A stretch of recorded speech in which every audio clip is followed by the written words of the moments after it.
सच्चिदानंद गुरु सच्चिदानंद सच्चिदानंद गुरु सच्चिदानंद सच्चिदानंद गुरु सच्चिदानंद सच्चिदानंद गुरु सच्चिदानंद सच्चिदानंद गुरु सच्चिदानंद ओम गुरु श्री गुरु गजानन सद्गुरु ओम गुरु श्री गुरु गजानन सद्गुरु सच्चिदानंद गुरु सच्चिदानंद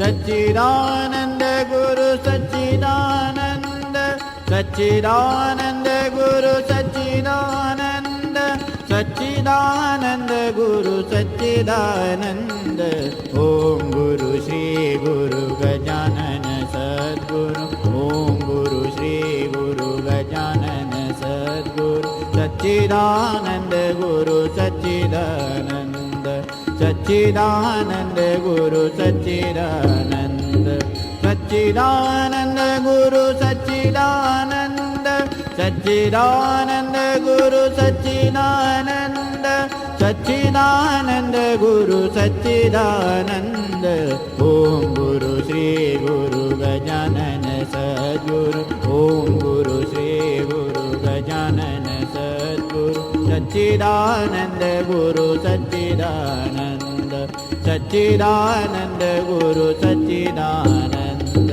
सच्चिदानंद गुरु सच्चिदानंद ओम गुरु श्री गुरु गजानन सद्गुरु ओम गुरु श्री गुरु गजानन सद्गुरु सच्चिदानंद गुरु सच्चिदानंद सच्चिदानंद गुरु सच्चिदानंद सच्चिदानंद गुरु सच्चिदानंद सच्चिदानंद गुरु सच्चिदानंद सच्चिदानंद गुरु सच्चिदानंद ओम गुरु श्री गुरु गजानन सद्गुरु ओम गुरु श्री गुरु गजानन सद्गुरु सच्चिदानंद गुरु सच्चिदानंद सच्चिदानंद गुरु सच्चिदानंद सच्चिदानंद गुरु सच्चिदानंद सच्चिदानंद गुरु सच्चिदानंद ओम गुरु श्री गुरु गजानन सद्गुरु ओम गुरु श्री गुरु गजानन सद्गुरु। जय गजानन। नमस्कार, मी शीतल करंदीकर। श्री गजानन महाराज उपासना केंद्र ठाणे यांनी यावर्षी विविध ग्रंथावर निरूपण मालेचे आयोजन केलेले आहे। त्यानुसार आज निरूपणासाठी लाभलेल्या पाहुण्यांचा परिचय मी तुम्हाला आज करून देणार आहे। त्यांचे नाव डॉक्टर अनंत रायसिंग शिरसाट। सध्या ते कला वाणिज्य व विज्ञान महाविद्यालय बालसांगवी जिल्हा जालना येथे प्राचार्य म्हणून कार्यरत आहेत। त्यांनी मराठी विषयात MA, MPhil, PhD केलेले आहे। याआधी जिजामाता महाविद्यालय बुलढाणा येथे मराठी विभाग प्रमुख म्हणून त्यांनी 33 वर्षे कार्य केलेले आहे। त्यांनी केलेल्या लेखनात MPhilचा शोध प्रबंध, स्वातंत्र्यवीर सावरकर, माझी जन्मठेप, एक चिकित्सक अभ्यास, तसेच कर्मयोगी गाडगे बाबा आणि धग व माणूस या वैदर्भीय कादंबरीचा एक तौलनिक अभ्यास यांचा समावेश आहे।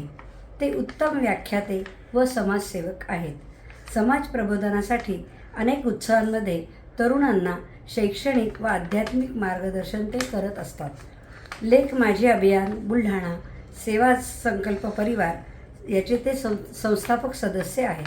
प्रत्येक एकादशीला बुलढाणा येथे व प्रत्येक द्वादशीला त्यांच्या मूळ गावी ज्ञानेश्वरी या विषयावर ते प्रवचन करतात। असे अष्टपैलू व्यक्तिमत्व असलेले वक्ते आज आपल्याला लाभलेले आहेत। त्यांचे मी मनापासून स्वागत करते। जगद्गुरू श्री तुकाराम महाराज यांची गाथा यावर त्यांनी आपले निरूपण करावे अशी मी त्यांना विनंती करते। धन्यवाद।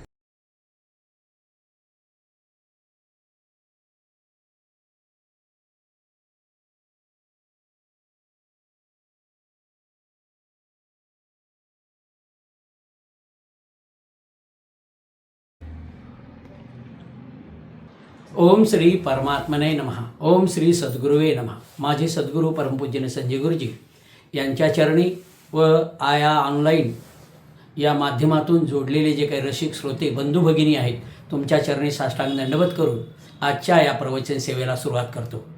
संत गजानन महाराज हे उपासना केंद्र ठाणे यांनी आयोजित केलेल्या ऑनलाईन ग्रंथासंदर्भीच्या माहितीचा आजचा हा ऑनलाईन प्रवचनाच्या सेवेचा ही उपलब्धता माझ्या पदरामध्ये आली. त्याबद्दल खरोखर मी तुमचा ऋणी आहे की तुम्ही मला ही सेवेची संधी दिली.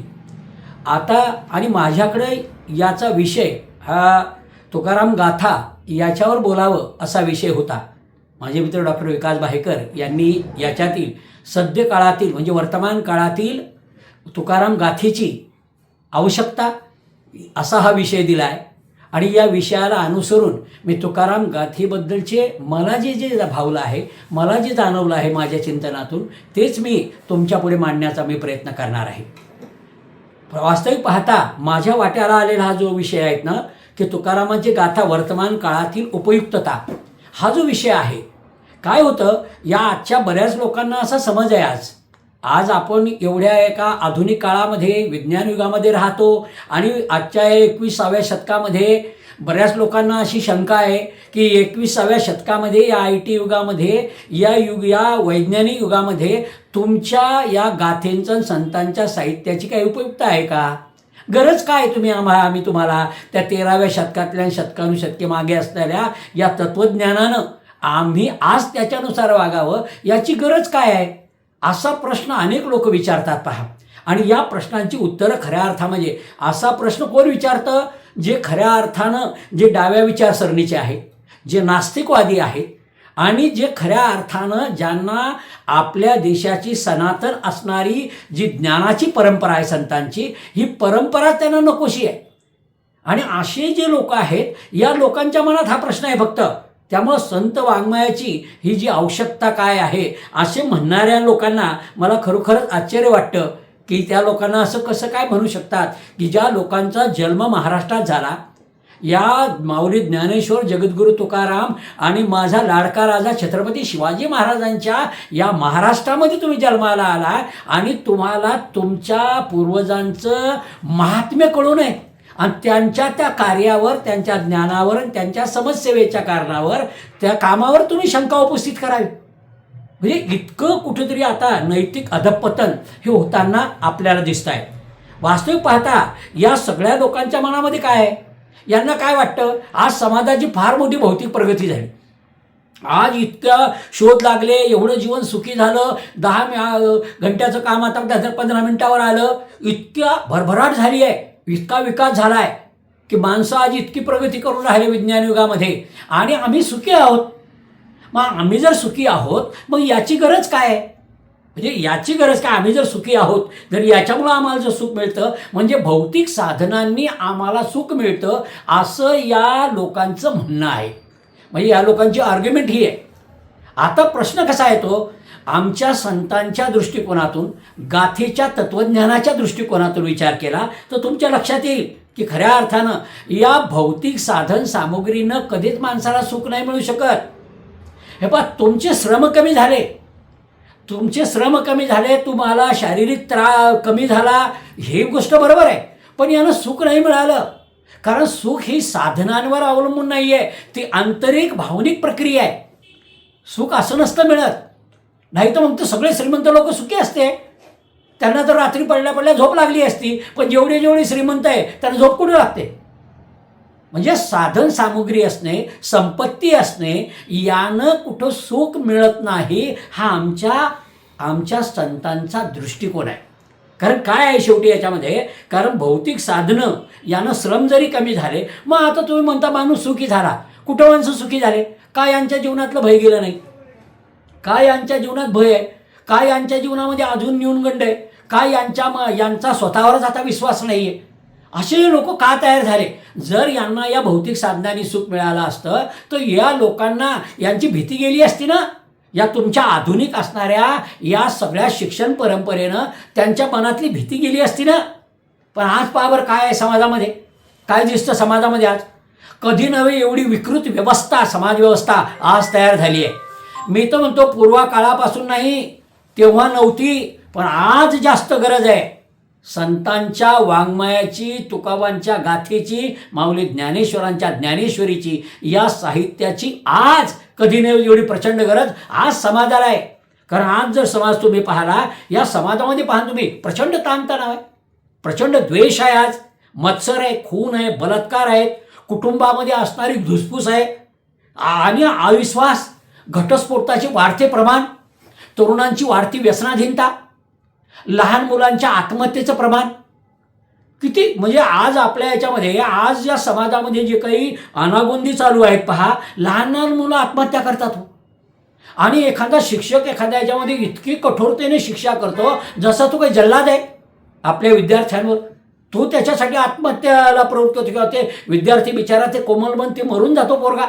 हे कुठनं आलं, ही परंपरा कुठनं आली आपल्या इकडे. आणि अशा या काळामध्ये मला असं वाटतं की आपण आता वेगळ्या अशा महापतनाच्या टोकावर उभे आहोत.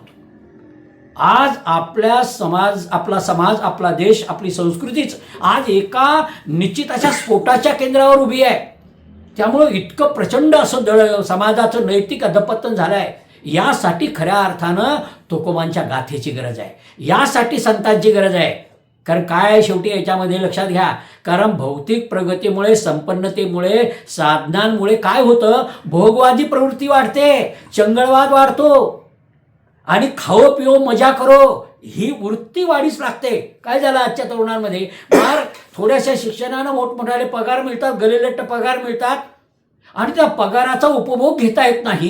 इतकं काम IT सेक्टरमध्ये या तरुण पोरांकडून करून घेतलं जातं. सकाळपासून रात्रीपर्यंत राबतात ते. असं ऊस जसा चरखातून काढल्यानंतर जसं त्याचं पाचट होतं ना, तसे या पोरांचं संध्याकाळी 5 घरी येतात आणि जनावरासारखे झोपून जातात, बेशुद्ध झाल्यासारखे. उपभोग घेता येऊन नाही राहिला, पैसा आहे. आणि मग हे जे त्यांना पाहिजे हे आपल्या वाट्याला आलं नाही, म्हणून ते ओरबाडून घेऊन कसं तरी ते शनिवार रविवारच्या सुट्यांमध्ये मग तुमच्या रेव पार्टी असतील, मग तुमचे डान्स बार असतील, मग ते व्यसनं असतील, मग ड्रग्सचे व्यसनं असतील, याच्या आहारी संपूर्ण समाज आणि तरुण पिढी ही जाताना दिसते आहे. आणि अशा या तरुण पिढीला खऱ्या अर्थानं आपल्याला या लोकांच्यासाठी खऱ्या अर्थानं आपल्याला काम करण्याची गरज आहे. याची आज गरज आहे. खऱ्या अर्थानं कशाची गरज नाही, पण याची आज खऱ्या अर्थानं गरज आहे. कारण काय आहे, या तत्वज्ञ या लोकांवर, म्हणजे आजच्या तरुण पिढींवर आणि स्वकथित सोकॉल्ड बुद्धिवादी लोकांवर पाश्चात्य विचारांचा आणि चार्वाक विचारांचा जास्त प्रभाव आहे यांच्यावर. कारण यांना काय वाटतं, फक्त खाओ पिओ मजा करो, म्हणजे हे फक्त आहार, निद्रा, भय आणि मैथून या प्राणी पातळ्यांच्या गरजांनाच मुख्य गरजा समजून राहिले. मुद्दा काय आहे, अरे आता प्राण्यांच्या पातळीवरच्या गरजा आहे. तुम्ही मनुष्य योनीमध्ये जन्माला आलो ना, आमची संस्कृती सांगते की 3 गोष्टी दुर्मिळ आहेत. एक म्हणजे मनुष्याचा देह, दुसरे म्हणजे सद्गुरूंचे आपल्या जीवनामध्ये संतांचं सद्गुरूचं आगमन, आणि तिसरे मुमुक्ष अवस्था. ह्या 3ही गोष्टी ह्या जीवनामध्ये फार महत्त्वाच्या आहे ना. पण आज तुम्ही पहा बरं काय आहे, कारण या लोकांकडे आपण पाहिलं, अरे तुम्ही एखादी बाकी अशा कुत्रं, मांजर, डुक्कर या योनीमध्ये जन्माला नाही आला. ज्या देहामध्ये माऊली ज्ञानेश्वर, ज्या देहामध्ये तुकाराम, ज्या देहामध्ये छत्रपती शिवाजी महाराज आणि सगळे महापुरुष जन्माला आले, तोच देह तुम्हाला मिळाला आहे ना. पण तुम्ही या चार्वाकवादी विचारांनी, पाश्चात्यांच्या अनुकरणानं तुम्ही तुमची संस्कृती विसरत आहात. आणि त्यामुळं तुम्हाला आपल्या पूर्वजांची, आईवडिलांची किंमत राहिली नाही. इतकं आपण कोणाचे वंशज आहोत, अरे काय उज्ज्वल परंपरा आहे आपली. आणि या उज्ज्वल परंपरेपासून आपण सगळे दूर जातो आहोत. खरं म्हणजे याच्या पलीकडं, खरं म्हणजे आहार, निद्रा, भय आणि मैथून याच्या पलीकडे असतो माणूस. मानसा मानसा कवा होशील माणूस, अशी जी बहिणाबाई म्हणते ना. बहिणाबाई माहीत नाही का, हे 2 पायाचं माणूस काय आहे, जनावर माहिती ना, माणूस आहे. पण माणूस होण्याची प्रक्रिया याच्या पुढची आहे. आणि बहुतांश लोक हे आधुनिक काळातले लोक आहार, निद्रा, भय आणि मैथून याच्यामध्ये जगताना आपल्याला दिसतात पहा. आणि म्हणून अशा या काळामध्ये, अशा या भरकटलेल्या समाजामध्ये, विवेकहीन झालेल्या या समाजाला खऱ्या अर्थानं मिथ्या, क्षणभंगूर, तात्कालिक सुखापासून शाश्वत स्वरूपाच्या आनंदापर्यंत न्यायचं असेल, तुम्हाला न्यायचं असेल, यासाठी संतांच्या वाङ्मयाची, तुकारामाच्या गाथेशिवाय तुम्हाला पर्याय नाही. कारण आता या काळामध्ये दुर्दैव आहे या काळाचं, या काळामध्ये संस्कार करणाऱ्या ज्या काही संस्था होत्या त्याच कालबाह्य झाल्या आहे. लक्षात घ्या. कारण पहिली कुटुंब व्यवस्था, कुटुंबातील आई वडील आजोबा आजी हे सगळे संस्कार केंद्र होते घरातले. आज आजोबा आजी आमच्या ग्रामीण भागात तरी थोडंसं चित्र बरं आहे. तुमच्या शहरी भागामध्ये काय पहा बरं, आई वडील चालत नाही, सासू सासरे चालत नाही. कारण तो या याच्यामध्ये जे संस्कार करणारं लहान मुलावरचं जे केंद्र होतं ते उद्ध्वस्त झालं ना. आणि आई वडिलांना वेळही नाही. आई आजचे जर म्हणा तुम्ही, हे स्वतःच्या कामामध्ये जेवढे गर्क आहेत दोघांच्याही कामामध्ये, त्यांना मुलांवर संस्कार करावे लागतात, यासाठी वेळही नाही ना. आणि दुसरं संस्कार केंद्र होतं शाळा महाविद्यालय, याच्याबद्दल तर बोलायलाच नको आज. ते तर संस्कार केंद्र कधीचे उद्ध्वस्त झालेले आहेत. का त्या संस्कार केंद्रने व्यापार झाला आहे त्याचा, त्या बाजारपेठा झाल्या आहेत आता. त्यामुळे तिथून आता तुम्हाला संस्कार लहान मुलांवर, तो या बालकांवर संस्कार केंद्रच नाही राहिले. तुमच्याशिवाय संतांच्या साहित्य, वारकरी संतांच्या परंपरेशिवाय या समाजाला आता पर्याय नाही. कारण ही एकमेव चळवळ आज जिवंत स्वरूपात आहे. 100% कोणती जर का चळवळ या देशावर स्वातंत्र्यानंतर जिवंत असेल ना आज, तर ती फक्त वारकरी संप्रदायाची चळवळ आहे. याच चळवळीतून तुम्ही तुमच्या आमच्या लहान मुलांवर, तरुणांवर संस्कार करून या देशाचा आदर्श नागरिक कसे घडतील, जो सर्व समदृष्टी समानतेचं दृष्टिकोन घेऊन या जीवनाकडे पाहिल, दीन दलितांच्या दुःखाकडे आपुलकीनं आणि स्नेहानं पाहिल, ही दृष्टी तुम्हाला फक्त आणि फक्त संतांच्या साहित्यातच आहे. आणि यासाठी मी म्हणतो की संत साहित्याची आज कधी नव्हे ती एवढी गरज आज संतांच्या साहित्याची, विशेषतः तुकारामाच्या गाथेची नितांत गरज आहे. पहा, तर यासाठीच सर्वसामान्यांच्या उद्धारासाठीच, या सर्वसामान्यांच्या उद्धारासाठी कलियुगामध्ये परमात्मा पांडुरंगांनी अवतार घेतलेला आहे. यासाठीच अवतार आहे. या सर्वसामान्य लोकांना मोक्ष, मुक्ती किंवा भगवंताची प्राप्ती किंवा त्यांना आपल्या जीवनाची उन्नत अवस्था प्राप्त करून घ्यायची असेल, संतत्वाकडे त्यांची वाटचाल करायची असेल, तर यासाठी फक्त एकच आहे, ते म्हणजे संतांचं साहित्य. आणि या संत साहित्याचा हा विचार, हे तत्वज्ञान आहे. सर्वसामान्यांच्या उद्धारासाठीच परमात्मा पांडुरंग पंढरपूरमध्ये त्यांनी अवतार घेतला. पंढरपुरात हे भगवंताच्या अवताराचं प्रयोजन आहे, लक्षात घ्या. कारण भगवंतांच्या अवताराकडे जर का तुम्ही पाहिलं ना, भगवंतांनी 10 अवतार घेतले. 10 अवतार भगवंतांनी आपल्या इकडे घेतलेले आहेत.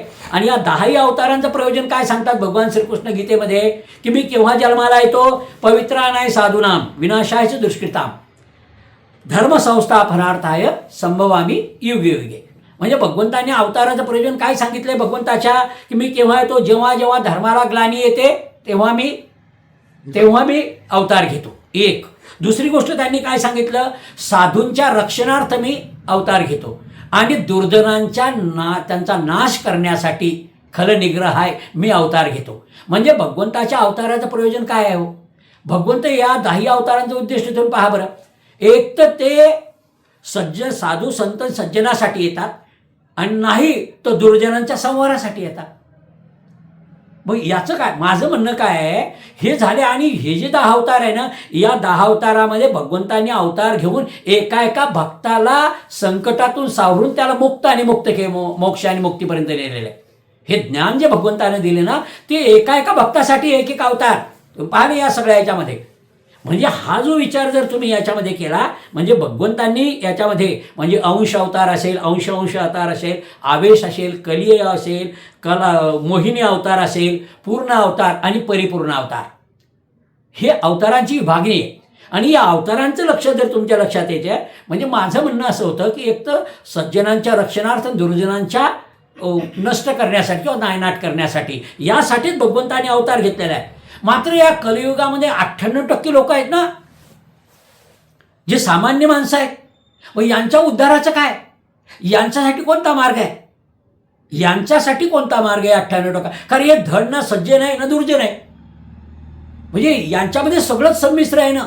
मग यांच्या उद्धाराचा आपल्या हातून कार्य राहिलं हे भगवान परमात्म्याच्या लक्षात आलं. म्हणून भगवान परमात्मा खऱ्या अर्थानं म्हणजे भगवान परमात्म्याने काय केलं याच्यामध्ये, मग अशा या विवेकहीन समाजाला खऱ्या अर्थानं शाश्वत सुख प्राप्त करून देण्यासाठी आणि यासाठी या समाजाच्या उद्धारासाठी खऱ्या अर्थानं भगवंतानी काय केलं, भगवान पांडुरंगांनी याची जाणीव भगवंताला झाल्यामुळं त्यांनी या कलियुगामध्ये द्वारका सोडून पंढरपूरला भगवंतांनी पांडुरंगाच्या अवतारामध्ये भगवंत आलेले आहेत.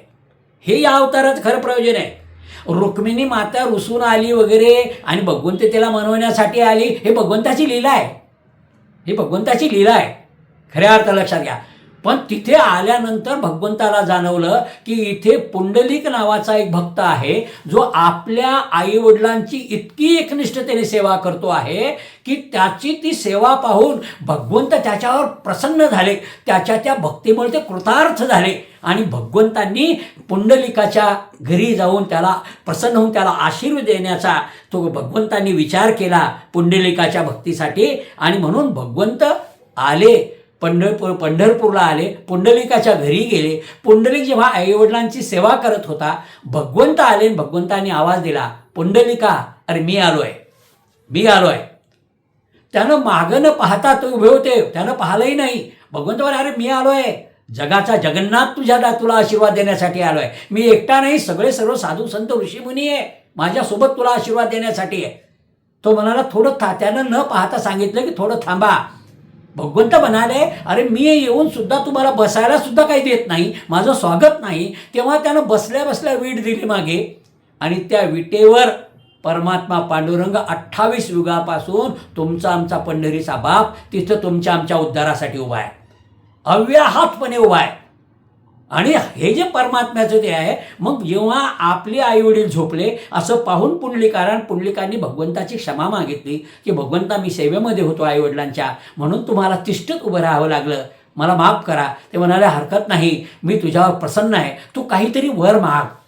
आणि तेव्हा पुंडलिकाने वर मागितला, तुम्हाला भगवंता मला काही वर द्यायचाच आहे ना, मग एक वर द्या, तुम्ही या पंढरपूरमध्ये कायम स्वरूपी इथं वास्तवाला राहा. भगवंत म्हणाले तथास्तु. आणि तेव्हापासून हा परमात्मा सर्वसामान्याच्या उद्धारासाठी 28 युगापासून त्या विटेवर उभा आहे. बरं, वीट पाहिली तर 4x9ची वीट असते, पण तो परमात्मा त्याच्यावर उभा आहे. तो परमात्मा खरंच त्या विटेवर मावणार आहे का हो? खरा मावला असता का तो? का त्या किती मोठा आहे परमात्मा हे आपल्याला वामन अवतारात दाखवून दिलं ना भगवंतांनी. एका पायात काय केलं, दुसरा पाऊल कुठं, तिसरं कुठं घेतलं, पहा ना तुम्ही एवढं. पण तरी सुद्धा हा परमात्मा पांडुरंग इतका कृपावंत आहे की तो भक्तासाठी 4x9च्या विटेवर मावला. हे भक्तावरचे असणारं भगवंताचं प्रेम आहे, आपल्या भगवंताचं. आणि म्हणून भगवंत ते म्हणता याच्यामध्ये लक्षात घ्या की भगवंत तेव्हापासून तो उभा आहे. आणि याच्यामध्ये एक पुन्हा लक्षात घ्या, या अवताराचं पुन्हा एक वैशिष्ट्य काय आहे.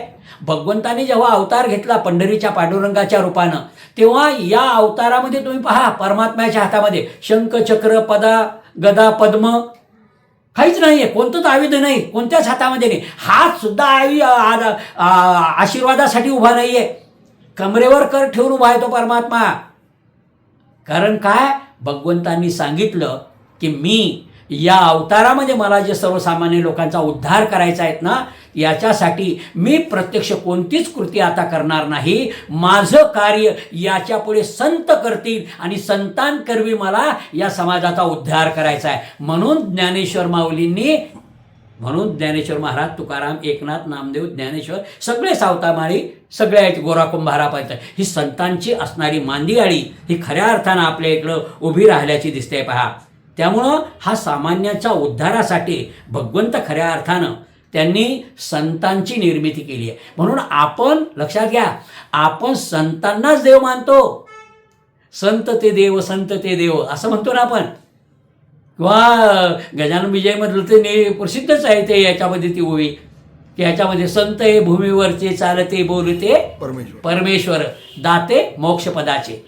हेच कर संत भगवंतापेक्षाही आमच्या संस्कृतीमध्ये या पंढरपूरच्या पांडुरंगाने संतांना आपलं स्वरूप बनवून ते या पृथ्वीतलावर सामान्यांच्या उद्धारासाठी आलेले आपल्याला दिसतात पहा. त्यामुळं हा अत्यंत एक महत्त्वाचा असा एक उद्देश आपल्या इकडे दिसतो पहा. म्हणून या भगवंताच्या कार्याची जबाबदारी ही सर्व संतांवर आलेली आहे.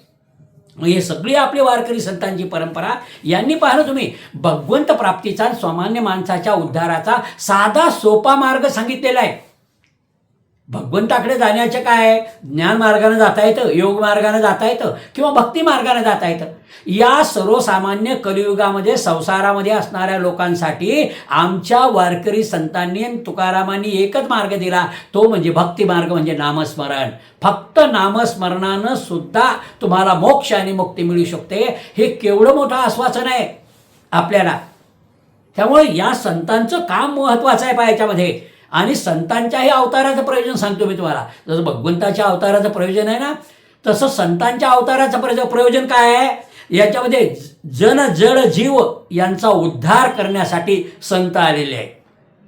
आपण पाहिलाय माऊली ज्ञानेश्वरांच्या जीवनामध्ये, या सगळ्या संतांच्या आयुष्यामध्ये असे कितीतरी प्रसंग आलेले आहेत. याच्यामध्ये निर्जीव भिंत चालवली, हा जडाचा उद्धार आहे. रेड्यामुखी वेद वदविले, हा जीवाचा उद्धार आहे. आणि ज्ञानेश्वरी तुकारामांची गाथा, संत साहित्य, हा जनाचा उद्धार आहे.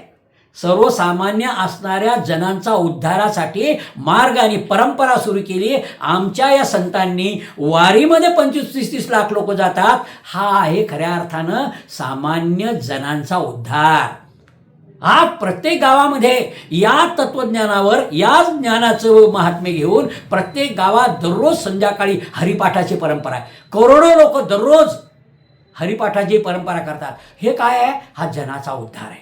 हा जनाचा उद्धार आहे. आणि म्हणून या उद्धारासाठी खऱ्या अर्थानं भगवंतांनी हे काम केल्याचं आपल्याला दिसतंय पहा. आणि म्हणून या विरुद्ध खऱ्या अर्थानं, आणि या संतांनी कोणतं काम केलं हो, मग काय काम केलं समाजामध्ये, काय गरज आहे यांची, हा म्हणजे यांच्या जीवनाचं, भगवंताच्या आयुष्याचं प्रयोजन, संतांच्या आयुष्याचं प्रयोजन, यांनी केलेलं काम जर तुम्ही याच्यामध्ये पाहिला तर संतांनी काय केलं याच्यामध्ये, की सामान्यांच्या उन्नतीच्या परंपरेच्या आड येणाऱ्या ज्या काही वाईट परंपरा असतील, जे काही त्यांच्या उन्नतीच्या प्रगतीच्या आड, मग तो धर्म असेल, वेद असेल, उपनिषद असेल, दांभिकपणा असेल, खोटारडेपणा असेल, अस्पृश्यता असेल, अंधश्रद्धा असेल, याच्या विरुद्ध कडाडून हल्ला केला या संतांनी. आणि विशेषतः तुकाराम तर या सगळ्यांचे मोखटमणी आहे, की समाजातली ही सगळी असणारी जी काही जळमटं होते, ते जळमटच खऱ्या अर्थानं तुकोबांनी दूर सारण्याचा प्रयत्न केलेला आहे पहा. समाजामध्ये जो दांभिकपणा होता, खोटारडेपणा होता, समाजामध्ये जो आला होता ना, त्याच्या विरुद्ध तुकोबारायांनी खऱ्या अर्थानं गाथेची निर्मिती केलेली आहे. कारण पाखांड खंडन हा तुकारामाच्या गाथेचा आत्मा आहे, आत्मा केंद्र आहे तुकारामाचं. पाखंडीपणा तुकारामांना, संतांना चालतच नाही. कारण त्यांचं म्हणणं आहे, आंतरबाह्य संत हा निर्मळ असला पाहिजे, आत आहे तसाच तो बाहेर असला पाहिजे, त्याच्या कृतीतून ते जाणवलं पाहिजे. हीच तर खऱ्या अर्थानं महत्त्वाचं आहे. म्हणून सर्वसामान्यांच्या आध्यात्मिक प्रगतीच्या आड ज्या ज्या गोष्टी आल्या असतील, जे अडथळा होते, ते अडथळा दूर करण्यासाठी पहिलंच काम जर कोणी तुकारामांनी केलं असेल तर या सर्वसामान्यांच्या ज्ञानाच्या अधिकाराच्या आड येत होता वेदांचं वेद पठणाचं अधिकार. पहिल्यांदा तुकारामांनी या संतांनी पाहून तुम्ही काय केलं, यांनी काय केलं याच्यामध्ये, कारण वेद पठणाचा व त्यातील ज्ञान घेण्याचा अधिकार हा फक्त विशिष्ट वर्गापुरता मर्यादित होता ना. एकाच भाषेमध्ये होता, जी भाषा जनसामान्यांना माहिती नव्हती. आणि जे तत्वज्ञान होते याच्यामध्ये वेदविषयी वाचण्याचा अधिकारही नव्हता. आणि म्हणून तुकोबा म्हणाले, वेदांचा चितो अर्थांबाची ठावा, एरांनी व्हावा भार माथा. हे जे तुकोबारांचं वचन आहे ना, हे काय, हे वेदाविषयींचा विशिष्ट अधिकार जो खऱ्या अर्थानं या सर्वसामान्य कमी लोकांना होता, तो अधिकार सर्वसामान्यांना देण्याचा हा पहिला बंडखोरीचा आवाज आहे बरं. माऊली ज्ञानेश्वर सुद्धा 18व्या अध्यायामध्ये, म्हणजे ओवी क्रमांक 1457 ते 59 मध्ये जर तुम्ही पाहिलं ना, तर तुकोबा म्हणतात, म्हणजे माऊली ज्ञानेश्वर ज्ञानेश्वरीमध्ये 18व्या अध्यायात म्हणतात की वेद संपन्नू होय ठाई, परी ऐसा आणू नाही, जो कानी लागला तीही वर्णाच्याची. हा जो वेद आहेत ना, हा वेद फक्त त्रिवर्णाच्या कानी लागला. यांनी अन्याय केलाय बाकी सामान्य माणसावर, की हा कंजूस आहे, कृपण म्हटलेलं आहे. वेद संपन्न आहे, पण तो आता कृपण आहे, तो ज्ञानवान नाही झाला, त्यानं या सर्व समाजाला कवेत नाही घेतलं ज्ञानाच्या कक्षेत. हा जो भाग होता ना, आणि याच भूमिकेतून तुकोबा म्हणतात, वेदांताची तो अर्थ आम्हासीची ठावा, एरांनी वहावा भार माथा. हा तुकोबारायांचा विचार आहे ना, हा काही कोण्या वेदाचार्यांच्या शास्त्री पंडितांच्या विरोधात नाही बरं. नाही तर पुन्हा नाही तर आजही कितीतरी विद्वान पंडित शास्त्रीय लोक आहेत ज्यांचे मुखोद्गत आहे, वेद मुखोद्गत आहे, त्यांच्या सगळं साहित्य त्यांचं मुखोद्गत आहे. हा त्यांचा अपमान नाही. तुकारामांचं म्हणणं काय आहे, तुम्ही हे सगळं तुमच्या मुखोद्गत आहे, पण अनुभवाचं काय? तुम्ही हे तत्वज्ञान, तुम्ही वेदांचं तत्वज्ञान तुम्हाला माहिती आहे, त्याचं ज्ञान तुम्हाला मिळालं आहे, पण काय आहे, तुम्ही त्याच्या अंमलबजावणी समाजामध्ये करत नाहीत ना. समाजामध्ये त्याचा अनुभव काय? त्यामुळे हा त्यांना कमी लेखण्याचा कार्यक्रम नव्हता, नाही तर कोणाला वाईट वाटेल. तुकाराम हा काही कोण्या संतांचा अपमान करणारा संत नाही आहेत, का संत तसे नसतातच. संत फक्त ज्या ज्या गोष्टी सामान्य माणसाच्या विकासाच्या आणि याच्या आड येतील त्या त्यांनी नाकारलेल्या आहेत या सगळ्यांमध्ये. म्हणून ते म्हणतात, तुम्ही ज्ञान घेतले पण समाजामध्ये तुम्ही ज्ञानानुसार तुम्ही वागत नाही, कारण ज्ञान घेऊन भागत नाही, त्यानुसार जीवन जगून दाखवावं लागतं. म्हणून ज्ञानेश्वर, तुकाराम, नामदेव या सगळ्या संतांनी फक्त समाजाला ज्ञान दिलं नाही, आपल्या समोर कसं जगावं हा आदर्शही स्वतःच्या वागणुकीनं करून दाखवला. म्हणून आम्ही म्हणतो, संत माझ्या मार्गी जाती त्यांची लागोमद माती. हे त्यांचं अनुसरण आहे, अनुकरण नाही. हे अनुसरण आहे आमच्या संतांचं. त्यांनी आम्हाला या मार्गापर्यंत गेलाय पहा, याची जाणीव खऱ्या अर्थानं. आणि म्हणून ते म्हणतात याच्यामध्ये की नाही तर मग समाजामध्ये नुसते बोलणारे विद्वान लोक कितीतरी आहे, अनेक लोक आहे विद्वान, पण अनुभवाचं काय? अनुभव काय? अनेक संत गिंत आपण पाहतो ना याच्यामध्ये सांगतात, पण अनुभव काय? अनुभव महत्वाचा आहे. तुम्ही ते जे ज्ञान घेतलं ते समाजाच्या उपयोगात तुम्ही आणता का, त्यानुसार तुम्ही एकतरी आचरण करता का, हा भाग महत्वाचा आहे पहा. आणि म्हणून या दृष्टिकोनात तुमची जाणीव याच्यामध्ये असेल. म्हणून ते म्हणतात, वेदांची खऱ्या अर्थानं वेदांचाही अर्थ आम्हाची ठावा, एरांनी वहावा भार माथा, असं हे असताना याच्यामध्ये येतं. म्हणून याची आणि आपल्या समाजामध्ये आपल्याला ही लहानपणापासून शाळेमध्ये शिकवलं आहे की ज्याच्यामध्ये जे आपण म्हणतो ना याच्यामध्ये की बोले तैसा चाले त्याची वंदाबी पावले, असं जे आपण म्हणतो याच्यामध्ये ही पूजन करणारी आपली संस्कृती आहे खऱ्या अर्थानं. आणि म्हणून ते म्हणतात की ज्ञानेश्वर तुकारामाच्या गाथेनं या रूपानं हा जो अन्याय होता वेद पठणाचा त्याच्याविरुद्ध प्रथमतः बंड केलं, त्या विचाराचं खंडन केलेलं दिसतं मला. कारण पाखंडी खंडन करणे हा तुकारामांच्या जगण्याचा खऱ्या अर्थानं भाग आहे. कारण त्यांचं म्हणणं होतं ज्ञान घेण्याचा अधिकार प्रत्येक जीवाला आहे, प्रत्येक जीवाला तो अधिकार आहे आणि तो भगवंताने दिलेला आहे. भगवंतानं कधीच याच्यामध्ये याच्यामध्ये असा हा उच्च हा श्रेष्ठ हा कनिष्ठ हे कधीच केलं नाही भगवंताच्या नजरेतून. म्हणून तुकारामांनी जसं वैदिकांचा धिक्कार केला किंवा वैदिकांविरुद्ध ज्यांनी आवाज उठला आणि खंडन मंडन केलं ना, त्याच्यापेक्षा कितीतरी कठोर शब्दात त्यांनी आपल्या संतपर्यंतच्या परंपरेतील पाखंडी संतांचाही धिक्कार केलेला आहे. कारण तुकारामांच्या काळातही असे संत होते ना जे संत पदाला पात्र नव्हते, पण त्याचे ज्ञान होतं फक्त त्यांच्याजवळ. यांचं किती खंडन केलंय तुकारामांनी. वारकरी संत परंपरेत या पाखंडी दांभिक याच्यामध्ये याचं खंडन तुकारामांनी केलेलं आहे त्या काळात. आज तर त्याचं इतकं प्रमाण वाढलं आहे पहा, इतकं प्रमाण वाढलं आता याच्यामध्ये की असे पाखंडी धूर्त अशा दोन चेहऱ्याचेच लोक जे असते जातात, खऱ्या चेहऱ्याची लोकच राहिले नाही. खऱ्या अर्थानं कोणतं तरी एक मास्क आणि एक टोपी खिशातच आहे लोकांच्या बदलायला. असे जे दांभिक लोक झाले आहेत आणि याचा सुळसुळाट जास्त झाला आहे. आणि या तुकोबांच्या काळीही होता. म्हणून तुकारामांच्या अभंग गाथेमध्ये त्यांनी या पाखंडी संतांचा धिक्कार कसा केलाय पहा. याचे एक थोडक्या उदाहरण तुम्ही पहा कसे आहेत. ऐसे कैसे झाले बंधू कर्म करून म्हणती साधू. हे होतं अंगी लावनिया अंगी लावनिया राख डोळे झाकून या करती पाप. तुकोबा म्हणता याच्यामध्ये, तुका म्हणे सांगो किती जळो तयांची संगती, ऐसे संत झाले कली तोंडी तंबाखूची नळी, टिळा टोपी उंच लावी जगी मी एक गोसावी, अवघा वरपंग सारा पोटी विषाचा थारा, मुद्रा लावोनी कोरोनी मान व्हावयासा जनी, तुका म्हणे ऐसे किती नरका गेले आणि पुढे जाते. आणखी काय पाहिजे हो, काय पाखाण खंडन आहे, किती स्पष्ट शब्दात आणि निर्भीडपणे, नाही तर इतकं स्पष्ट बोलणे तेही कीर्तनांमध्ये, प्रवचनांमध्ये, आणि आपल्या या गादीवर बसून आपल्या गाथेमधला मूलभूत विचार इतका स्पष्टपणे मांडणे, हे तुकारामांच्या अभंग गाथेची ही मौलिकता आहे, हे तुकारामांचं मोठेपण आहे. त्यामुळे ते म्हणतात की असे जे काही दांभिक आहेत नाही लोक याच्यामध्ये, हे जे पाप करतात ना, हे महापाप करतात. कारण हे पाप ते म्हणतात कशानंही भरून निघत नाही. कारण संतांच्या नावावर असं जे पाप तुम्ही करत आहात हे वाईट आहे. म्हणून जे कीर्तनकार, आमचे डॉक्टर नेहमी म्हणतात कीर्तन प्रवचनामध्ये, जे जे पाकिट घेऊन कीर्तन करतात, तुकोबा म्हणतात, जे घेती देती दोन्ही नरका जाती. जे घेतात पाकिट घेऊन ते करतात, कीर्तनं करतात, प्रवचन करतात. अरे कीर्तन ही साधी गोष्ट आहे का हो? कीर्तन ही भगवंत प्राप्तीसाठी केलेली सामूहिक प्रार्थना आहे. एकट्यानं नाही, एकट्यानं आपण स्वतः प्रार्थना करतो, पण कीर्तन आणि प्रवचन म्हणजे समूहाने केलेली भगवंताची प्रार्थना आहे. ती परमात्मा प्राप्तीचं साधन आहे कीर्तन. कीर्तन पोट भरायचं साधन नाही. कीर्तनाने याच्यामध्ये म्हणजे लक्षात घ्या.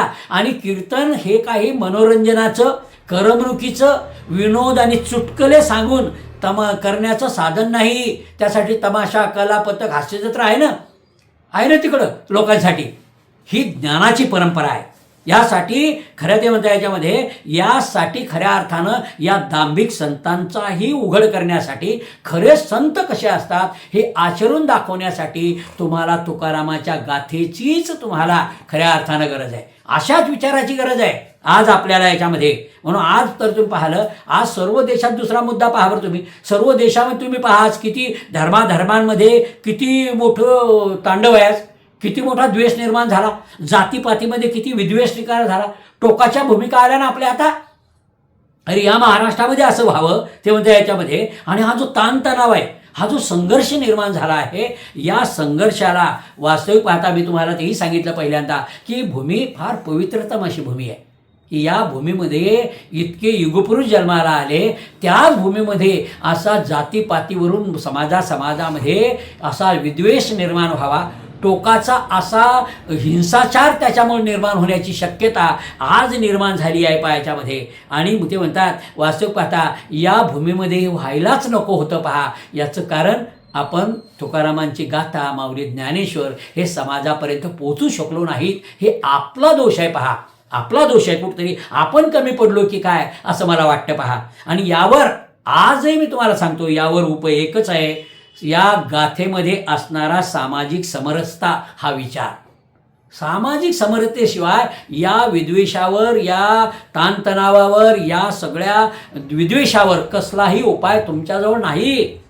समता अधिक ममता अधिक कृतीशील स्वीकार म्हणजे सामाजिक समरसता. म्हणजे समानतेने मानायचं, सगळे समान आहेत. आणि आमचं तत्वज्ञान तेच आहे ना.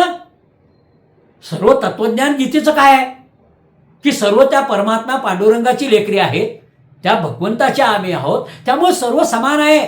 आणि ममतेनं, आईच्या ममतेनं सगळ्या समाजाला आपल्या जवळ घेणे, जे का रंजले गांजले त्यासी म्हणे जो आपले, ही ममता. आणि त्याचा कृतीशील स्वीकार, कसलाही अवडंबर नाही, याला म्हणतात सामाजिक समरसता. एकनाथ महाराजांनी आपल्या वडिलांच्या श्राद्धासाठी दलित वस्तीतील लोक आणले जेवू घालायला. एक पुन्हामध्ये रडत असणारा दलित समाज मुलगा तो कडेवर घेतला. आणि बरं हे काही कोणत्या मतासाठी केलं होतं का? काही स्वार्थ होता का? नाही. या संतांचा मुळात पिंड आहे. ही आहे सामाजिक समरसता. आणि ही समरसता खऱ्या अर्थानं आपल्या समाजानं, आपल्या संतांनी आपल्याला दिली आहे पहा. म्हणून जगाच्या कल्याणासाठीच माऊलींनी पसायदान मागितलेलं आहे. हा जगाचं कल्याण आहे. माऊलींचा पसायदान म्हणजे वैश्विक प्रार्थना आहे खऱ्या अर्थानं. आणि याच तत्त्वज्ञानाच्या याच्यामध्ये या तत्त्वज्ञान हे स्वीकारलं तुम्ही ममत्वानं.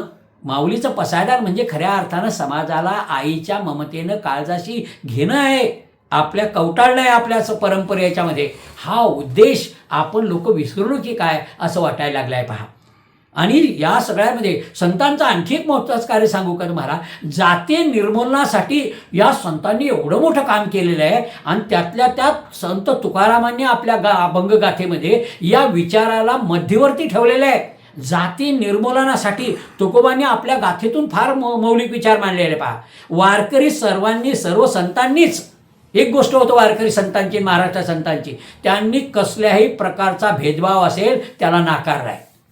कसल्याही प्रकारचा भेदभाव असू द्या, तो अस्पृश्यता पाळणे असेल, भेदभाव असेल, हे पाप आहे असं ते म्हणतायत. हे नाही चालणार इथे भगवंताच्या बाबतीमध्ये. म्हणून ते म्हणतात वैष्णवांना जात धर्म पंथ नसतो. म्हणून वारकरी परंपरेमध्ये संत कबीर, मोमीन, श्रीगोंद्याचा शेख महम्मद हे बसतात.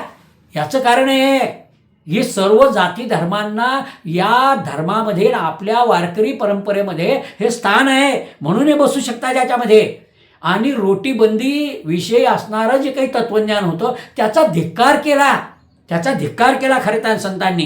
कारण काय होतं त्या काळामध्ये, म्हणजे पंढरपूरच्या मंदिराचाही त्या काळामधला विचार केला आपण, तर काही विशिष्ट समाजातील लोकांना मंदिर प्रवेश नव्हता. मंदिरामध्ये जाण्याचा सगळ्या जाती धर्माच्या लोकांना अधिकार नव्हता. कोणाची रोटीबंदी खावं काय, याच्यामध्ये याचं त्याचं खावं याला बंदी होती. म्हणून आमच्या वारकरी संतांनी काय केलं, या लोकांना बंदी आहे ना मंदिरामध्ये, त्यांनी पंढरपूरच्या चंद्रभागेच्या वाळवंटात कीर्तन केलं. आणि कीर्तन केलं, तुम्हाला भगवंता जाता येते ना, भगवंत तुमच्या भेटीला वाळवंटात येतील. हे आमच्या संतांचं श्रेष्ठपण आहे. म्हणून वाळवंटात कीर्तन आहे, कीर्तन परंपरा आहे. आणि सगळी कीर्तनं झाल्यानंतर लोकांना रोटीबंदी होती ना, मग काल्याचं कीर्तन आलं आणि सगळ्यांनी आपापल्या घरचं आणायचं. सप्ताह बसल्यानं शेवटचं काल्याचं कीर्तन पहा ना तुम्ही, सगळे आपापल्या घरून ते आणतात, एकत्र करतात, ते खातात. याला म्हणतात समता, याला म्हणतात जातीय निर्मूलनाचा कृतिशील आविष्कार. हा या संतांनी दिलेला आहे.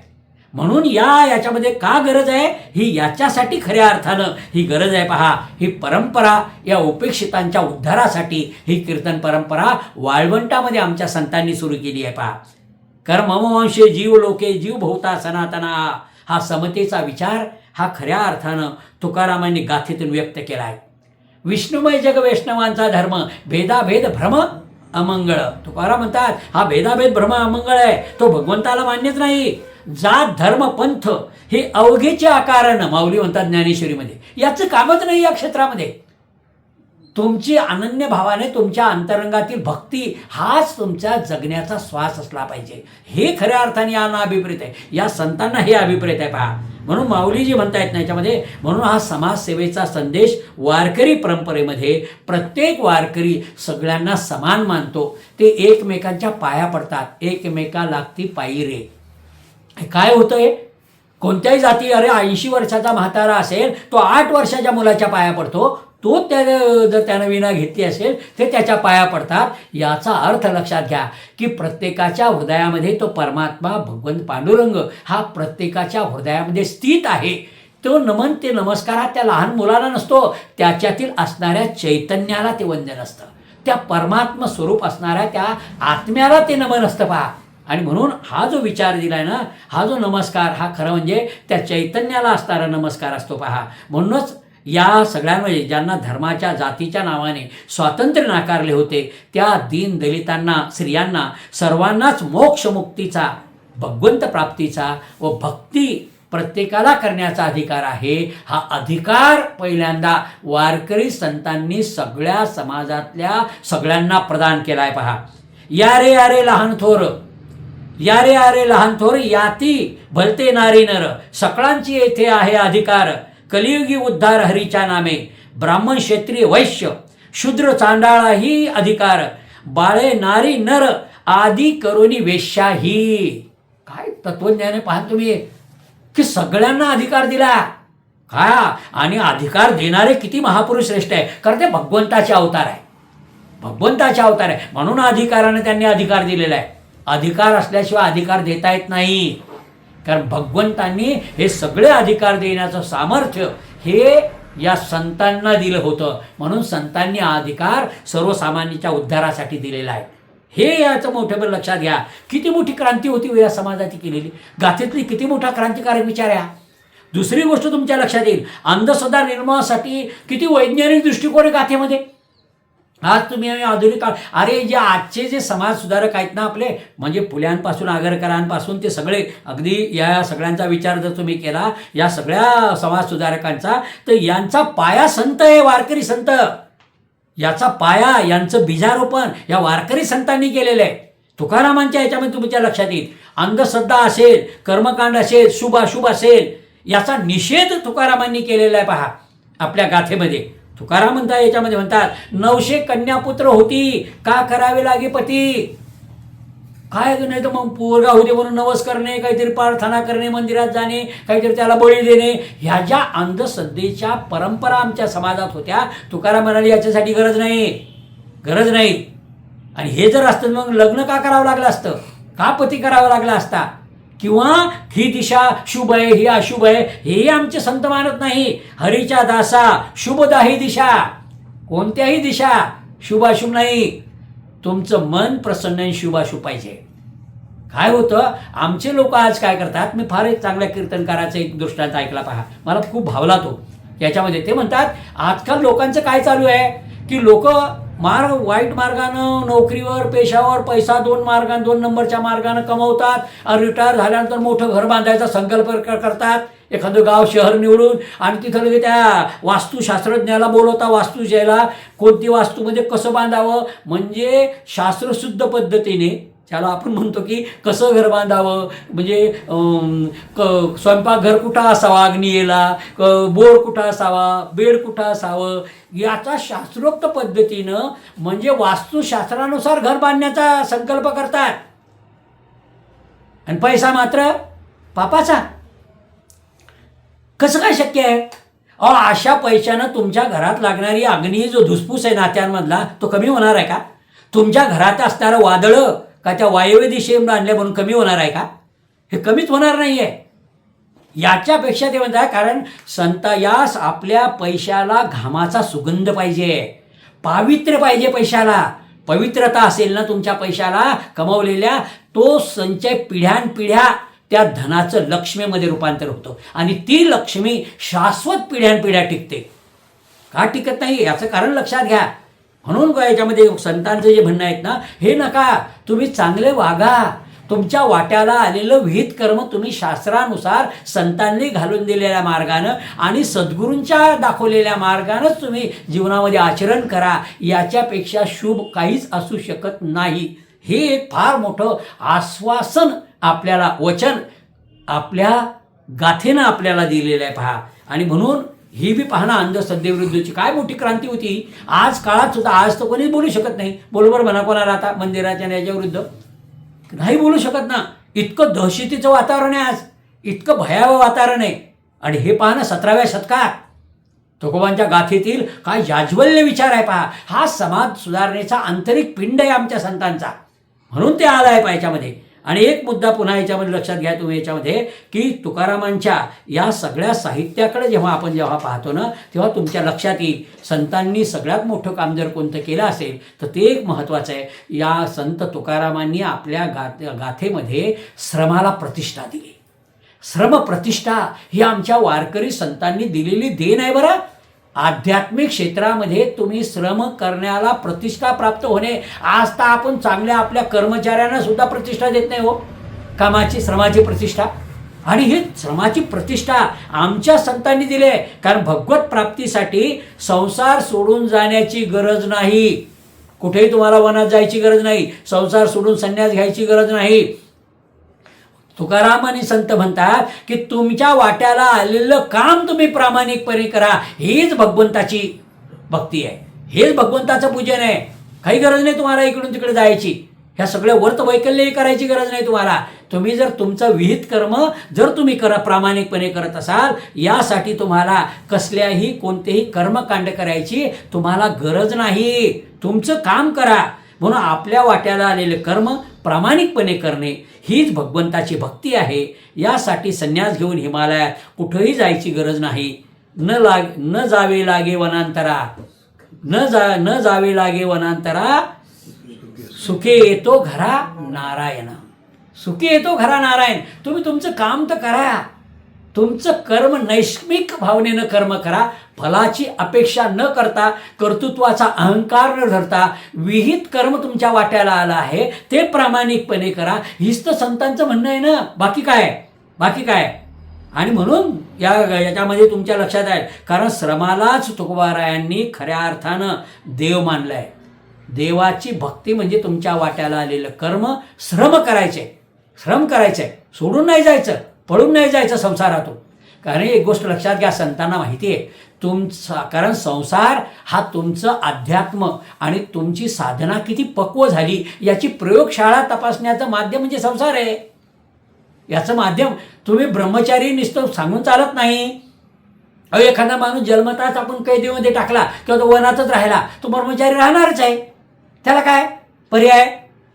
खरं म्हणजे तुम्ही जर तिथं साधना केली, तुम्ही तिथं योग तपश्चर्या केली, तुम्ही ब्रह्मचर्याचं पालन केलं, मग आज समाजामध्ये येऊन दाखवा, इथे वागून दाखवा तुम्ही खरं तुमचं चारित्र्य, तुमचा खऱ्या ब्रह्मचर्य, तुमची साधना किती पक्व झाली हे तपासण्याच्या प्रयोगशाळा म्हणजे संसार आहे. वारकरी संतांच्या दृष्टिकोनातून भगवंत प्राप्तीचं माध्यम हे संसार आहे. संसारातून परमात्म्याकडे जावं लागतं. लक्षात घ्या, हा मार्ग आहे तुमचा. म्हणून संसार नाही सोडायचा. इथेच तो नारायण येतो. तुम्ही फक्त तुमचं कार्य करा. हेच म्हणतात माऊली म्हणतात ना, म्हणून करावा स्वधर्मो, जो करिता हिरोनी गे श्रमो, उचित देईल परमो पुरुषार्थ राजू. तुम्हाला मोक्षाची आवश्यकता आहे. पुरुषार्थ राजू म्हणजे धर्म, अर्थ, काम आणि मोक्ष. जो या पुरुषार्थाचा राजा आहे, मोक्ष पुरुषार्थ राजू, तो परमात्मा तुम्हाला देईल. कशामुळं? फक्त तुमच्या वाट्याला आलेलं काम तुम्ही प्रामाणिकपणे करणे. याला म्हणतात श्रमाला प्रतिष्ठा देणे. आणि म्हणून हा परमात्मा पांडुरंग आहेत ना, पंढरीचा हा परमात्मा पांडुरंग हा खरं म्हणजे संत सावतामाळ्याच्या त्याच्या शेतामध्ये बारी देतो याच्यामध्ये, किंवा संत जनाबाई, चोखा मेळा या सर्व कष्टकऱ्यांच्यासाठी धावून येणारा परमात्मा आहे हा. एक फार सुंदर अभंग आहे पहा. चर्मो लागे रोहिदासा संगे, कबीराचे मांगे सेलेविनी, मळा सावताचा खुरपू लागे, दळण कांडेन करी जेनीचे. अरे हा संत जो आहेत ना, हा तुम्ही नका, तोच येतो तुमच्यासाठी धावून. पंढरीचा पांडुरंग जो आहेत ना, पंढरीचा पांडुरंग उभा आहे. जेव्हा आषाढी कार्तिकी एकादशीला जातात ना, तेव्हा तो परमात्मा जो आहे ना, परमात्मा पांडुरंग, तो वाट पाहतो तुमची कंबरेवर हात ठेवून तुमच्या आगमनाची. तुम्ही या तर खरी. तो आपल्या भक्तांना, साधकांना, संतांना आश्वासन देतो, तुम्ही या, मी आहे. हा संसारातील असणारा हा प्रपंच, हा भवसागर तरुण जायचा आहेत ना, याला घाबरू नका. फक्त कंबर एवढंच पाणी आहे. या, तुम्ही या तर खरी. एक पाऊल तर टाका. मी आहे ना तुम्हाला झेलायला तयार. मी आहे ना तुमच्यासाठी तयार. एक उदाहरण जे नेहमी आम्ही देतो या सगळ्यांमध्ये, की तो परमात्मा कसा उभा आहे कंबरेवर हात ठेवून. जसं लहान मुले 9, 10, 11 महिन्याचं, आणि ते नेमकंच उभं राहायला लागतं, टोंगळ्यावर रांगून भिंतीला धरून उभं राहायला लागतं. तेव्हा आई काय करते, त्याच्या पुढे 2 पावलं उभी राहते, कंबरेवर हात ठेवते आणि त्याला म्हणते, ये बाळा ये. आणि ते एक पाऊल टाकलं, दुसरं टाकलं, पडायच्या आत आई जशी झेलते ना, तसा हा परमात्मा तुमच्यासाठी तयार आहे त्या पंढरीमध्ये. तुम्ही एक पाऊल तर विश्वासानं संतांनी सांगितलेल्या मार्गानं टाका तर खरी. तो तुमचा उद्धार करायला समर्थ आहे. समर्थ तो मायबाप, तो तयार आहे तुमच्यासाठी, तो आहे तुमच्याजवळ. तेव्हा म्हणून मला असं वाटतं याच्यामध्ये आपले विहित कर्म खऱ्या अर्थानं आपण या प्रमाणानं का केले ना, मग तुमच्या लक्षात येईल की आपल्याला कसल्याही याची गरज लागत नाही. म्हणून आपलं जीवन, आपल्या जीवनाचा उद्धार आपल्याला करायचा असेल तर, आणि कलियुगामध्ये साधा सोपा मी सांगितलं तुम्हाला, नामस्मरणाचा मार्ग आहे. सतयुगामध्ये, द्वापारयुगामध्ये, सतयुग नाही पण कृतयुग आणि द्वापारयुगामध्ये यज्ञ ही संस्कृती होती. यज्ञाच्या द्वारे आपण परमात्मा प्राप्ती करून काही इच्छा पूर्ण करण्याचं माध्यम होतं ते. याच्यामध्ये यज्ञ संस्कृतीमध्ये, या कलियुगामध्ये याची गरज नाही. या कलियुगामध्ये फक्त तुम्ही भगवंताचं नामस्मरण घ्या. भगवंताचं नामस्मरण अंतःकरणापासून घेतलं ना, तुमचा श्वास, येणारा श्वास आणि जाणारा श्वास हा भगवंताच्या नामस्मरणामध्ये येऊ द्या. ज्या दिवशी तुमच्यामध्ये हे होईल त्या दिवशी तुम्ही संत व्हाल. बाकी दुसरं काहीच नाही. इतकं मोठं आश्वासन आपल्याला दिलं आहे पहा. म्हणून या संतांचं आयुष्याचं कार्य तुम्ही जर पाहिलं ना, बुडते हे जन न देखवे डोळा म्हणून कळवळा येत असे, जगाच्या कल्याणा संतांच्या विभूती दे कष्ट ते परोपकारा. हे सर्व समाजाचे दुःख नष्ट करण्यासाठीच खऱ्या अर्थानं आपलं आयुष्य तुकारामांनी या संतांनी हे खर्ची घातलं आपल्याला दिसतं पहा. आणि स्त्रीकडे पाहण्याचा किती मोठा दृष्टिकोन या संतांनी दिलाय पहा बरं.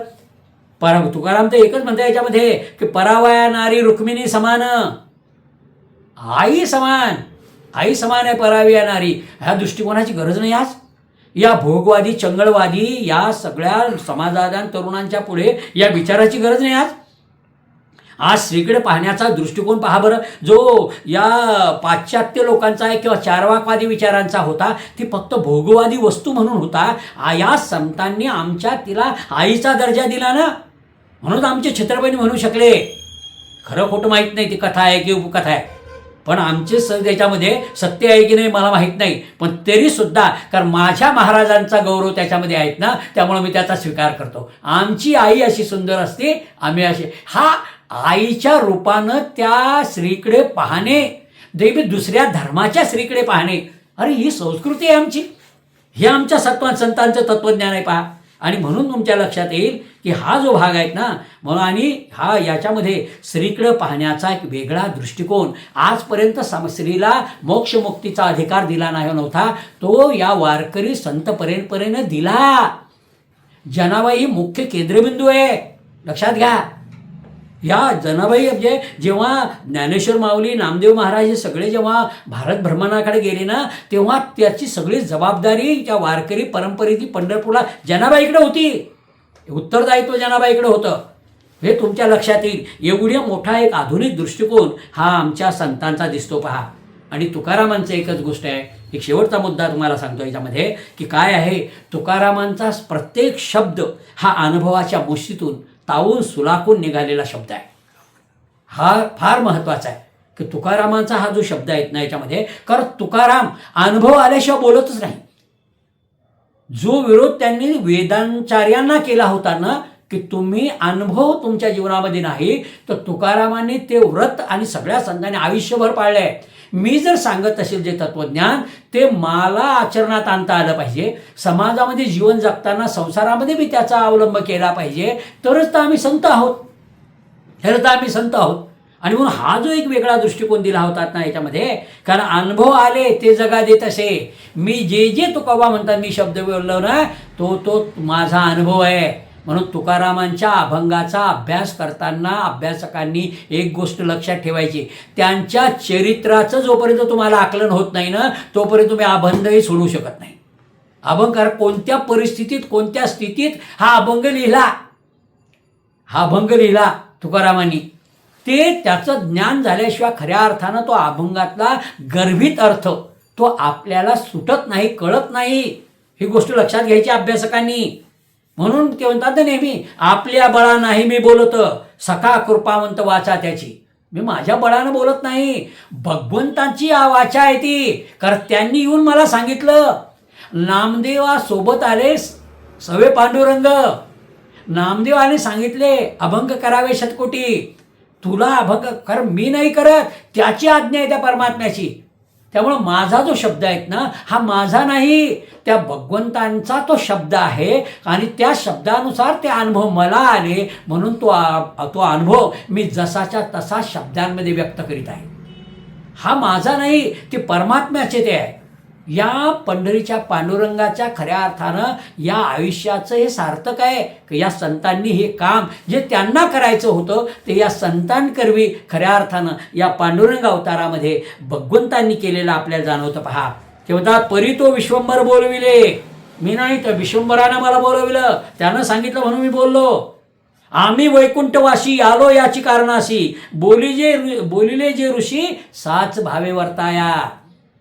की आम्ही आलो ना, आम्ही तर वैकुंठवासी आहोत, आम्ही मोक्ष आणि मुक्तीच्या मार्गाच्या तिथे वैकुंठातले रहिवासी आहोत ना. आम्ही का आलो, आम्ही वैकुंठवासी आलो याच कारणाशी. कारण जे शास्त्रानं सांगितलेलं जे काही वेद उपनिषदांनी शास्त्रांनी या सगळ्या संतांनी जे सांगितलं होतं त्याचा अर्थ समाजाला कळावा म्हणून. कारण पूर्वीच्या काळी याच्यामध्ये महाभारतातील गीता भगवंतांनी सांगितली, त्या काळचा समाज एकदा उच्च दर्जाचा होता, त्याचं ज्ञान हे सगळं होतं, संस्कृत भाषा होती, बऱ्याच लोकांना ती अवलंबत होती. त्यानंतर काही कालांतरानं माऊली ज्ञानेश्वरांनी पहिलं गीतेवरचं त्याच्यामध्ये खऱ्या अर्थानं सर्वांग सुंदर टीका जर गीतेवर कोणती असेल ना, ते आमच्या ज्ञानेश्वर माऊलींची ज्ञानेश्वरी आहे. या काळातल्या समाजाला त्यांच्या बोलीभाषेत, नाही तर मग ते तर ज्ञान तर संस्कृतमध्ये होतं आणि संस्कृत देववाणी होती, संस्कृतशिवाय दुसऱ्या भाषेत सांगता येत नव्हतं. एकनाथ महाराज म्हणतात ना, संस्कृत काय देवी केली, इतर काय चोरापासून झाल्या का मग भाषा? कारण भाषा हे साधन आहे, साध्य नाही. भाषा हे साधन आहे. माझे विचार तुमच्यापर्यंत पोहोचणे हे भाषेचं साधन आहे, ते माध्यम आहे आपलं विचाराच्या आदानप्रदानाचं. म्हणून ते म्हणतात याच्यामध्ये, आणि माऊली ज्ञानेश्वरांनी तत्कालीन मराठीमध्ये, त्या प्राकृत मराठीमध्ये ही ज्ञानेश्वरी आणून समाजावर अनंत उपकार केलेले आहेत. मला तर असं वाटतं बाकीच्या ज्ञानेश्वर माऊलींचा आणि या भावंडांचा जो छळ झाला ना, त्याच्यामागचं खरं कारण हे आहे बरं. खरं कारण कोणतं असेल? कारण आजपर्यंत कोणच त्या भाषेमधलं असणारं ज्ञान हे सर्वसामान्य वर्गासाठी कधीच खुलं केलं नव्हतं. ते पहिलं ज्ञानाचं भांडार हे माऊली ज्ञानेश्वरांनी समाजासाठी उघडलंय. पहा, हे फार मोठं क्रांतिकारक, हा पहिला बंडखोर संत आहे या सृष्टी याच्यामधल्या आपल्या तत्वज्ञानाच्या दृष्टिकोनातून. म्हणून ते काम जर तुमच्या लक्षात येईल, म्हणून ते म्हणतात या समाजाचं प्रबोधन करण्यासाठी, या ज्ञानदेवांनी खऱ्या अर्थानं यांना सुखी करण्यासाठी, हे सुखी करण्यासाठी महत्तम ग्रंथ म्हणजेच तुकोबांची गाथा आहे. ह्या सगळ्या तत्त्वज्ञानाचं आचरण आपण करावं. या तत्त्वज्ञानानुसार खऱ्या अर्थानं समाजातील सामान्य लोकांचा उद्धार व्हावा, त्यांचा उन्नत अवस्था प्राप्त करावी, त्यांनी सत्मार्गानं समाज राहावा आणि समाज असा घडावा की खऱ्या अर्थानं असा समाज हा या संतांच्या तत्त्वज्ञानानुसार वागल्याशिवाय होऊ शकत नाही. हेच एकमेव उद्देश आहे आपल्यासमोर. आणि म्हणून तुम्ही लक्षात घ्या, असा समाज आपल्याला निर्माण करायचा आहे ना, मग यासाठी मी असं म्हणतो की भूतकाळात नाही, तत्काळात नाही, वर्तमान काळात नाही, भविष्य काळात सुद्धा तुमच्याजवळ समाज प्रबोधनासाठी तुकारामांच्या गाथेशिवाय, संत साहित्याशिवाय तुमच्याजवळ कोणताही पर्याय नाही. या दिशाहीन झालेल्या, कणाहीन झालेल्या या समाजाला पुन्हा वैभवशाली परंपरा प्राप्त करून द्यायची असेल, ही विकृत स्वैराचारी तरुणांना कुठेतरी समाजाला खऱ्या अर्थानं सनातन असणाऱ्या शाश्वत जीवनमूल्यांच्या परंपरेपर्यंत यांना जर का आणायचं असेल तुम्हाला, तर तुकारामांच्या गाथेशिवाय आपल्याला पर्याय नाही पाहायच्यामध्ये. आणि ही नितांत गरज आहे आजच्या काळात. मी जे तुम्हाला म्हटलं ना, आज फार मोठी गरज आहे पाहिजे या तत्त्वज्ञानाची. आणि यासाठीच खऱ्या अर्थानं याचं उत्तरदायित्व, कारण जोपर्यंत मी तर असं म्हणतो की जोपर्यंत मनुष्य प्राणी या सृष्टीवर जिवंत आहे तोपर्यंत तुम्हाला संत साहित्याच्या शाश्वत जीवनमूल्यांच्या या संस्काराची नितांत गरज या देशाला, संपूर्ण मानव समाजाला ही राहणारच आहे. लक्षात घ्या, याशिवाय तुम्हाला पर्याय नाही. आणि असा समाज निर्माण होण्यासाठी तुम्ही आम्ही जे पांडुरंगाचे भक्त आहोत, जे माऊली ज्ञानेश्वरांचे, जे जगद्गुरू तुकारामांचे, या सर्व संतांचे आम्ही पाईक आहोत.